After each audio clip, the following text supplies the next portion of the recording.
Allora, io mi chiedo in questo caso un partito come il vostro, un partito che si professa liberale, il partito che eminentemente, essendo di centrodestra, dovrebbe difendere la proprietà privata, su un caso come questo, se intenda e come intenda intervenire, perché qua siamo, no, sui principi Ma fondamentali.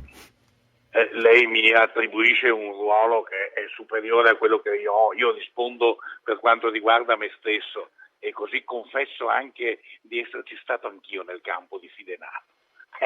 Ci sono Anche stato lei ha per... devastato, anche lei ha Sì, devastato le no, io non piante. ho devastato, spero di non aver pestato neppure una piantina, ma ci sono stato per attestare la mia solidarietà con un imprenditore coraggioso che non ha fatto nulla nella sua vita di illegale, sancito dall'Unione Europea, niente meno, quindi l'ho fatto proprio per il caso contrario e con l'assenso di Fidenato che era con me, quindi questo tanto per chiarire la posizione.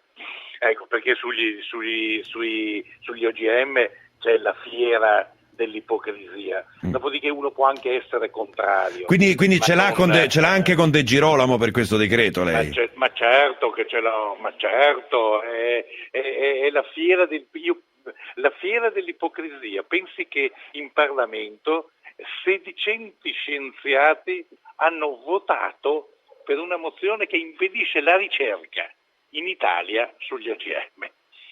Quando in tutto il mondo, ma lei, io, la Benedetti, la deputata, probabilmente un cappuccino questa mattina lo abbiamo bevuto, un caffè latte, ecco, al 100% quella mucca che ha fatto quel latte, tranne una piccolissima percentuale, ha mangiato cibi OGM.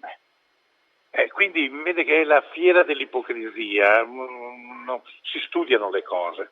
Ecco, io le ho studiate, ma quello che mi ha fatto gelare il sangue nelle vene è sentire non so chi fosse e non voglio neanche saperlo, dire che il problema di tutto è la proprietà privata.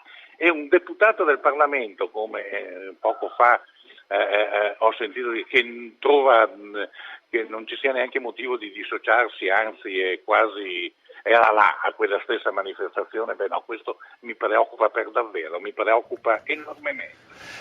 Adesso arriviamo anche a qualche ascoltatore che già iniziano a chiamare, però Dopo mi lasci dire sì, l'ultima cosa, mi sugli dica. OGM, io ripeto, io sono un liberale, quindi si può essere favorevoli o contrari. Io sono dichiaratamente favorevole perché vedo il progresso in quella direzione, credo che vada fatta una ricerca approfondita, non capisco perché in medicina apprezziamo molto le modifiche che ci permettono di modificare una malattia genetica, là le apprezziamo e in agricoltura no, ma si può studiare, però voi state facendo una cosa importante che non si fa un po' di informazione corretta su che cosa sono gli OGM, un po' di informazione dicendo perlomeno che tutti gli OGM sono destinati soltanto all'alimentazione animale, ecco questo nessuno ha il coraggio di dirlo.